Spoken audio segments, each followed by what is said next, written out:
Hi there, and welcome to Less is the Strategy, the podcast that helps you to strip away complexity and finally step into growth strategies in your business by doing one thing, that is simplifying. My name is Hodges, author of the book Simplify the Funnel. You can grab your copy over at simplifythefunnel.com. This is the playbook for online business owners who want to escape the cult of hustle and complexity forever and be able to simplify and scale. This podcast was born out of me writing the book and wanting to share that knowledge and wisdom that I've been able to gather and gain over the last 20 plus years of being involved in this online space. I see a lot of Gen Zers, a lot of boomers. No, not boomers. Boomers are older. Apparently my daughters call me a boomer because I shouldn't be on TikTok at my age. Apparently that's the kind of term that they use, term of endearment. But I see a lot of Gen Zers and bro marketers jumping into this space thinking that they can just jump in and help people to be able to sell online, to be able to market their businesses online when they have not had the experience of being able to help others over the years. Now, they may have found a quick trend, an AI tool, an AI thing that helps people to do some stuff, or some cold email marketing trick that sends out tens of thousands of emails and you get a small, tiny little percentage return, which is enough to be able to say that business is a success. Now, over the years, I've seen these trends come and go, but there's a few things that hold true more than anything else and will never change. And one of those things is human psychology. The way that we're wired as humans may change over time. We're talking like hundreds of years. But over the next 10, 20, 30, 40, 50 years, the likelihood is that the human psychology that we have today isn't actually going to change that much. And what I've actually seen in recent years is the way in which people are engaging with content and the way in which people are being sold to and the way that people buy is very much like how they used to buy back in the early 90s. And if you look at lots of different studies and lots of different ways in which the consumer behavior is changing and the things that do impact their behavior, things like automations and bots and things like that, it has an impact. But there's almost like a bit of a cyclical way in which things often return because people get annoyed or frustrated or they don't enjoy being engaged with in that way, and it reverts back. And I feel like right now, this is a trend that we're seeing. AI came into the world predominantly in a very public way with the launch of ChatGPT from OpenAI. AI has been around for a lot longer than that, but that's really where it kind of sort of the hockey stick of adoption of AI when it became more accessible. You didn't need huge computing power, and systems and processes. We can literally harness AI through our browsers and through apps today without having to pay for all of that infrastructure ourselves. So that was the hockey stick moment.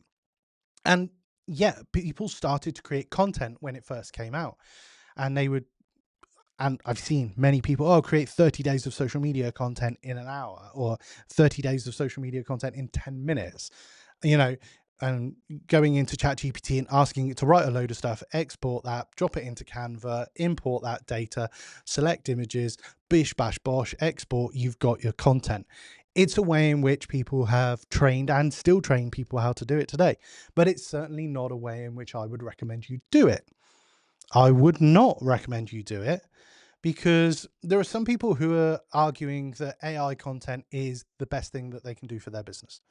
They're producing all of this content. They're out there everywhere. They've got AI clones of themselves on lots of different channels, and they're getting millions and millions of views. But what is the percentage return that they're getting? The argument is you need to be even more out there because the competition's got harder and harder. But actually, the percentage return that they're getting is so small, they believe they need to be everywhere even more. In my book, I talk about something called selling without selling. It's a sales process that I'm going to unpack in this episode. And selling without selling has seen me be able to get the best return from sales conversations that I could ever imagine. At its height, I was getting around 90% conversion. That was when I was selling agency services and things like that. It's about a 75% conversion at the moment because I'm talking to a slightly different type of business. It's a more considered purchase and things like that. But if 75% of my sales calls are turning into sales of some kind, and I'm not operating any kind of manipulative sales techniques, I'm not sat there objection handling for half an hour to try and persuade someone into buy a product and shoehorn them into something that they don't really want. I'm literally just offering the next step on the journey for them. Then why wouldn't you want to do that? I'm not interested in millions and millions of views. I'm certainly not interested, like all these appointment setters are calling us out and saying that they can help us to fill our calendar full of appointments. I don't want to be on the phone 24/7. I don't want a calendar full of appointments. I want to speak to the right people, the people who resonate with me, the people who listen to my podcast, who enjoy my social media content, who then say, do you know what? I'd love to get on a call with Ant. Those people who resonate with me, and then I triage them by asking them about what their business is about and things like that. Then we jump on a call and I understand and I ask questions so that I can understand more. I do very little talking. Now, yes, I can sit in front of a microphone here and I can talk for 20 minutes, half an hour. I could stand up on a stage and do a 60-minute presentation on something pretty much off the cuff. But when I'm on a sales call, I use these more than I use this. I use my ears more than I use my mouth. I listen far more than I talk. I ask questions. And the whole selling without selling process enables me to take much smaller amounts of traffic, much smaller numbers of inquiries, and have a much higher conversion rate. Would you rather have millions of views that resulted in maybe 1 or 2% of those views booking a call and actually you converting less than 10% into some kind of sale? Or would you want to have hundreds of people watching your reels as you post them, even maybe thousands of people watch them? From those, you get dozens of sales calls and you convert 70 to 80% of those into customers. I know which I prefer, and I'm not chasing the virality. I'm chasing the impact that I can have. And the impact that I can have comes from having real human to human contact. That's where everything wins today. So my plea and my question in this episode of this podcast is, how are you going to change up your idea of selling? I'm going to walk you through the selling without selling framework in a moment, but it's really important to understand that selling is not about persuasion. Many people will say selling is all about persuasion. Selling for me is not about persuading anybody to do anything. Selling is simply about presenting an opportunity and allowing that person to choose to make that step. Selling without selling was born after I did a coaching certification. I did some training with an organization called Master Coach over a weekend, and then I bought into a 5-day accreditation program to become an accredited Master Coach. And during that 5-day accreditation program, something dawned on me, that the process that we were going through to be trained as a coach could actually be used for other things. And so I started to use the coaching framework and ideas around that coaching framework in my selling process. And it really revolved around 3 really important questions and then 1 clear action step for myself. And those 3 questions were really to help me understand more about the person's business that I'm talking to and get them talking more about themselves than actually listening to me. Because, the number one subject that everybody likes to talk about is themselves. So if you give people an opportunity to talk about themselves, then they're going to love you for it. So I often will start these kind of sales calls with maybe just a tiny little bit of chit chat and small talk. I often might ask, so why me? Why now? To get an understanding from them of why they've reached out. But the first major question I ask in a sales conversation is, what's bugging you right now? There's a few things going on in this question. What's bugging you? What's the irritation? What's the thing that's really annoying you? What's the thing that is frustrating you about your business right now? And right now means not what has been or what's going to, but what is bugging you right now. So asking you that question, what's bugging you right now, is going to help somebody to unpack the challenges and the pain that they have right now. And it's really important that you get them to articulate it and understand that, because a lot of people say that marketing leads with pain. Sales will often lead with pain.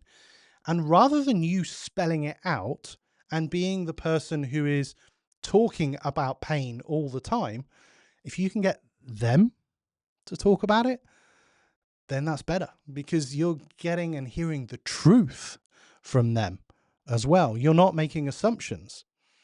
So we understand their pain that they're in right now. I will often switch the next two questions around dependent on where the conversation's going. But typically the next conversation the question that I want to ask in this conversation is, okay, so what's going to happen if we don't get that fixed? And unpacking this tells me and helps me to understand future pain. The consequences of not getting what's bugging them right now fixed are what they want to avoid in the future. So it's pain in the future that doesn't yet exist, but it's something they want to avoid. We will return to this in a moment because it's so important that we understand it from that perspective. It's not just what's keeping them awake at night, what's worrying them, what are the consequences for their business and for their life, but it's the things that they want to avoid. The third question, and again, sometimes like I flip question 2 and this one around dependent on the flow of conversation. Well, where do you want to be in a year's time? And I might, again, change that timeline dependent on the conversation. It might be that I'm selling something that's quite a quick fix, and I might say, so where would you like to be in 3 months? But if it's potential for me to be able to think, well, actually, this is something that could be worked on for some time, or might take some time, I might say, well, where do you want to be next year? So that I can pre-frame an aspiration, a destination, a vision, a goal, an ambition for the future. I want to understand what they want in their future. When I understand these three things, the frustrations now, the fears in the future, and the aspiration in the future, I can then prescribe the ideal next step. But I don't want to just dive in and go, here's my offer. I want to basically get an invitation to be able to present an offer. And some people would often say, well, this is kind of like the yes bias, and I'm trying to get people to say yes, yes, yes. But I'm not doing it from that perspective. I want an invitation. I want to be asked to present my offer. I don't want to impose it on them. So once I understand these three things, I might turn around and reflect on it briefly, but then say, I think there's a way in which I can help. Can I share that? And I get an invitation to share it.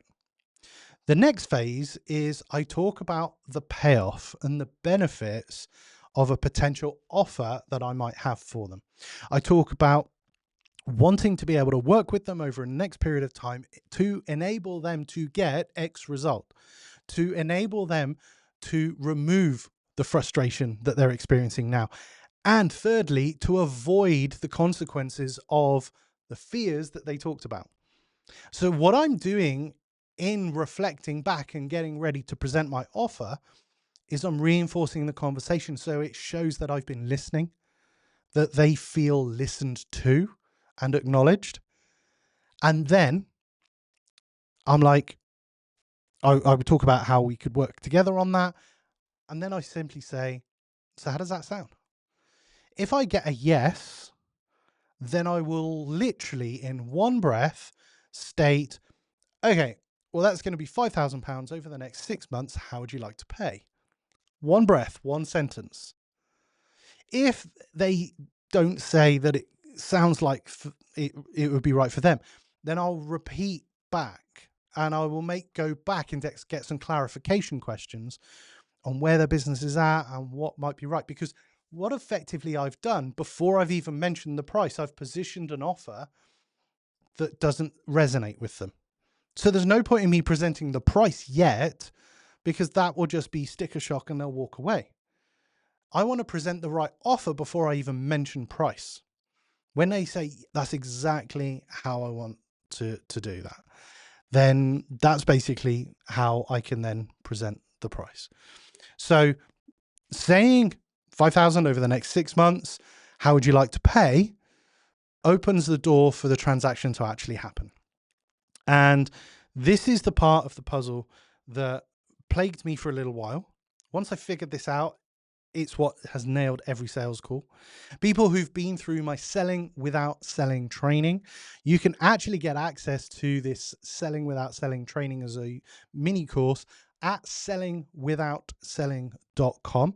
It's a full-on mini course where you can learn this framework in its entirety, and it's videos and downloads and the frameworks for you to be able to use this yourself. But people who have used it and haven't really got the right results, we've listened to some of the calls back and I've chatted with them. The one thing that they will often miss is the way in which they present the price and asking to pay. Because typically in a lot of sales calls, particularly with people who are there ready to serve, coaches, trainers, consultants, they really want to help people, they get quite apologetic about their pricing at times. They might even say, well, it's only this, and maybe I can split that payment if you want. And if you don't want to do it all, maybe we could remove some stuff before the customer's even had a chance to respond. So actually, by being bold and confident and going, look, to work with me over the next 3 months to get this sorted, it's 5,000. How would you like to pay? That then invites them to make a decision in their mind. Okay, have I got 5,000? Yeah, let's go for it. And they might say, well, just send me a link or an invoice. They might say in their mind, wonder if you'd split that payment. And then the question comes, okay, would you be able to split that payment? Absolutely. We can split that payment. What it will be is it will be 1,000 over the next 5 months. And I can send you a link for it straight away. Would that work? And so what I haven't done is I haven't increased the price based on the value that I've positioned as this offer, the price, because some people add more money to monthly installments. What I like to do is to reward upfront. So what I will say, particularly on this offer, is if they ask for monthly installments, I'm like, okay, yeah, we can split that 5,000 over 5 months. It's just 1,000 a month. I can send you a link. Or if you did want to make an upfront payment, I could reduce it by 500. So it's just 4,500 for a single payment. And I can send you a link for that. Which one works best? So even on my sales pages, when I present programs and things like that, I'll always discount the upfront payment by a little bit rather than adding more to the monthly installments. And there's another second really important reason for this, that it's not policed massively. But when you offer somebody a monthly installment and then you add more to it, there's a question over ethics around that, in my opinion. And there are a few that often will see this, say, but you're penalizing somebody to make the payments more easier. Literally, let's serve our audience. Monthly installments are the price split evenly. Upfront payment is the price discounted slightly. It's worked every single time I've kind of pitched it and presented it. And most people will pay up front for stuff. It helps cash flow and it eases things moving forward and not chasing delinquent payments and all of those kind of things. Selling without selling is fully outlined in my book, Simplify the Funnel. You can grab a copy at Simplify the Funnel. And there is video training over at sellingwithoutselling.com, which takes you through this entire process. I want you to start to learn how to sell and sell well. This framework has helped me. It's helped many of my students to really grow their businesses by learning how to sell in a non-pressurized, non-pushy, non-manipulative way that invites somebody to make a buying decision rather than you trying to shoehorn them into a sale. Thanks for watching this episode of Less is the Strategy. My name is Ant Hodges. This is a weekly podcast. You can listen to it on any of the podcast players or by subscribing here on my YouTube channel, and I publish a weekly episode every week. If you want to listen or watch the previous episode, then you can click here and watch that. My name is Ant. I look forward to seeing you again on Less is the Strategy, the podcast that will help you simplify and scale.